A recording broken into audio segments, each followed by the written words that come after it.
ചാവക്കാട് ബ്ലാങ്ങാട് ബീച്ചാണിത്. ഒരുപാട് ആളുകൾ വന്ന് വിശ്രമിക്കുകയും കടൽ കാണുകയും കടൽ വിശേഷങ്ങളും ഒക്കെ കണ്ടുകേട്ട് ആസ്വദിക്കുന്ന ഒരു ബീച്ചാണിത്. കാലവർഷം കനത്തതുകൂടി കടൽ വളരെ കൂടുതലായി മാറി.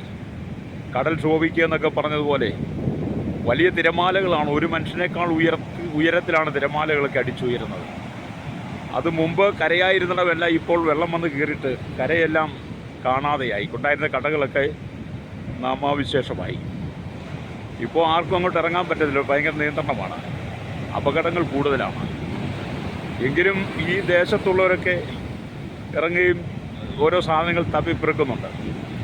അത് തപ്പിപ്പെറുക്കുന്നത് എന്താണെന്ന് ചോദിച്ചാൽ, ഇവിടെ ടൂറിസ്റ്റുകളായിട്ട് വരുന്ന കുട്ടികളുടെ കാലിൽ കിടക്കുന്ന ഈ സ്വർണ്ണ ചെയിനുകളും കഴുത്തിലും കയ്യിലൊക്കെ മോതിരങ്ങളൊക്കെ പലപ്പോഴും നഷ്ടപ്പെടാറുണ്ട്.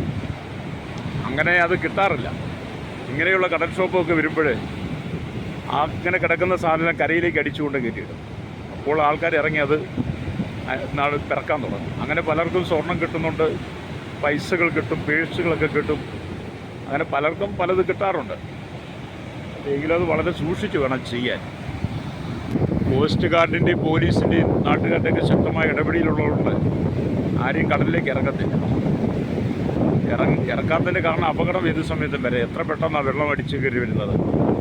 ഈ വെള്ളമൊക്കെ ഇങ്ങനെ ശക്തിയോടെ അടിച്ചു കയറി വരുന്നത് കാണുമ്പോൾ നമുക്കതിനെ ഒന്നും പ്രതിരോധിക്കാൻ പറ്റത്തില്ല. കാരണം വെള്ളത്തിൻ്റെ ശക്തി അത്രമാത്രം ഭയങ്കരമാണ്. ദൈവത്തിൻ്റെ സൃഷ്ടികൾക്കെല്ലാം അതിൻ്റേതായ ശക്തിയുണ്ട്. കടലിൻ്റെ ശക്തിയൊക്കെ എന്ന് പറഞ്ഞു കഴിഞ്ഞാൽ നമുക്ക് ഒരിക്കലും നമ്മുടെ വാക്കുകൊണ്ട് പറഞ്ഞ് പ്രതിഫലിപ്പിക്കാൻ പറ്റുന്നതല്ല. അത്രമാത്രം ഉയരത്തിൽ തിരമാലകളാണ് വരുന്നത്. ഈ നിരന്ന് കിടന്ന കരയൊക്കെ വലിയ ഒരാൾ പൊക്കത്തുള്ള തിട്ടകളാക്കി മാറ്റി വെള്ളമെടുത്തു. അത്രമാത്രം തിരമാലകളാണ് ഉയർന്നു വരുന്നത്. ഈ കടലിനോട് താഴോട്ട് നടക്കുമ്പോൾ ഒരുപാട് കാറ്റാടി മരങ്ങളുണ്ടായിരുന്നു. അവിടെയൊക്കെ ഒരുപാട് ജനങ്ങൾ വന്നിരിക്കുകയും വിശ്രമിക്കുകയൊക്കെ ചെയ്യുന്നതാണ്. ഇപ്പോൾ അവിടെ എല്ലാം വെള്ളത്താൽ മൂടി. കടൽ കാണാനൊക്കെ വരുന്നവർ ഇപ്പോഴുള്ള സമയങ്ങളിൽ വേണം വരാൻ. നിയന്ത്രണം ഉണ്ടെന്നുള്ളതേ ഉള്ളൂ. കാരണം കടലിൻ്റെ വലിയ ഇളക്കങ്ങൾ കാണുകയും കടലും തിരമാലകളും അതിൻ്റെ ശക്തി എന്താണെന്നൊക്കെ നമുക്ക് മനസ്സിലാക്കണമെങ്കിൽ ഇങ്ങനെയുള്ള സാഹചര്യങ്ങൾ വരുന്നതാണ് നല്ലത്. പക്ഷെ വളരെ സൂക്ഷിക്കണം. കുട്ടികളൊക്കെ ഉണ്ടെങ്കിൽ വളരെ സൂക്ഷിക്കണം. കാരണം കുട്ടികളൊക്കെ വെള്ളം കാണും ചാടണമെന്ന് കളിക്കണമെന്ന് തോന്നും. പക്ഷെ ഒരിക്കലും നമുക്ക് ഈ സാഹചര്യത്തിൽ ഇറങ്ങാൻ പറ്റില്ല. നമ്മുടെ ദേശവാസികൾക്ക് പോലും ഇറങ്ങാൻ കഴിയില്ല. കാരണം അത്രമാത്രം ശക്തമായ തിരമാലകളാണ്. ഞാൻ ഈ കടപ്പുറത്ത് എല്ലാ ദിവസവും വരാറുണ്ട്. ഇങ്ങനെ ഈ കടൽ ശോഭിച്ച് നിൽക്കുന്ന സമയങ്ങളിൽ പലപ്പോഴും വരാറുണ്ട്.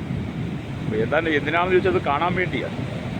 ഞാനിതൊക്കെ കാണുമ്പോൾ ഞാൻ ദൈവത്തെയാണ് മഹത്വപ്പെടുത്തുന്നത്. ദൈവത്തിൻ്റെ സൃഷ്ടികൾ എത്ര ഭയങ്കരമാണെന്നുള്ളത്. കടൽ ഭൂമിയെക്കാട്ട് 2 അടി ഉയർന്നാണ് നിൽക്കുന്നതൊക്കെ പറയുന്നു.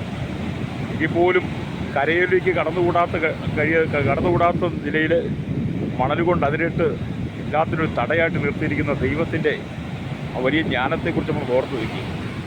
ഇപ്പോഴൊക്കെയാണ് നമ്മുടെ ദൈവത്തെ നമ്മൾ യഥാർത്ഥമായി തിരിച്ചറിയുക, അനുഭവിച്ചറിയുക എന്നൊക്കെ പറയുന്നത്. ഇളകി മറിഞ്ഞു വരുന്ന കടലിൽ നിന്ന് കടൽ തിരമാലകൾക്കും അറിയാമോ കരയിൽ നിൽക്കുന്ന ജീവനുള്ള മനുഷ്യനാണെന്ന്. ജീവനുള്ള മനുഷ്യനാണെന്ന് അറിയാമായിരുന്നെങ്കിൽ കടൽ എത്രമാത്രം ഇരച്ചു കയറി വരുമായിരുന്നു എന്ന് ചിന്തിക്കാറുണ്ട്. പക്ഷേ കരയിൽ നിൽക്കുന്ന മനുഷ്യൻ വേണം കടലിൻ്റെ ശക്തി എന്താണെന്ന് തിരിച്ചറിഞ്ഞ് അവരവരുടെ ജീവനെ സംരക്ഷിക്കേണ്ടത്. അതുകൊണ്ട് കടൽ നല്ലതാണ്, കടൽ കാണാൻ വരുന്നത് നല്ലതാണ്, കാഴ്ചകൾ ഭയങ്കരമാണ്, ഇതെല്ലാം നല്ലതാണ്. പക്ഷേ എപ്പോഴും നമ്മുടെ ജീവന് നമ്മൾ വില കൊടുക്കണം. എങ്കിൽ മാത്രമേ നമുക്ക് കടൽ കണ്ട് ആസ്വദിക്കാൻ ഇതിൽ കാര്യമുള്ളൂ. എങ്കിൽ പോലും ഈ വെള്ളത്തിലൊക്കെ പലരും അകപ്പെടാറുണ്ട് കേട്ടോ. ഈ കടൽ തീരത്ത് താമസിക്കുന്നവർ പോലും പലപ്പോഴും വെള്ളത്തിൽ വീഴാറുണ്ട്, മരണപ്പെടാറുണ്ട്. കാരണം അവർക്ക് നീന്തറിയാം, കടലിനെ അറിയാം. എങ്കിൽ പോലും അപകടങ്ങൾ ഏത് സമയത്തും വരാം. അപകടങ്ങൾ പതിയിരിക്കുന്നത് കൊണ്ട് നമ്മളെപ്പോഴും കടൽക്കരയിൽ വരുമ്പോൾ എപ്പോഴും നമുക്ക് ജാഗ്രത ഉണ്ടായിരിക്കണം. ഇറങ്ങി നടക്കുക, സഞ്ചരിക്കുക എന്നൊക്കെ പറയുമ്പോൾ ഇപ്പോഴേ ചെറുവള്ളങ്ങൾക്കൊന്നും കടലിൽ പോകാൻ പറ്റത്തില്ല. കാരണം നിയന്ത്രണമാണ്. കാരണം അത്രമാത്രം കടൽ ക്ഷോഭിച്ച് നിൽക്കുക. കഴിഞ്ഞ ദിവസങ്ങളൊക്കെ കടലിൽ പോകുന്ന വള്ളങ്ങളുണ്ടായിരുന്നു. പക്ഷേ ഇപ്പോൾ വിടുന്നില്ല. ഇപ്പോൾ ഈ കടലൊന്നും ശാന്തമാകാതെ ചെറുവഞ്ചിക്കാർക്ക് പോകാൻ പറ്റത്തില്ല.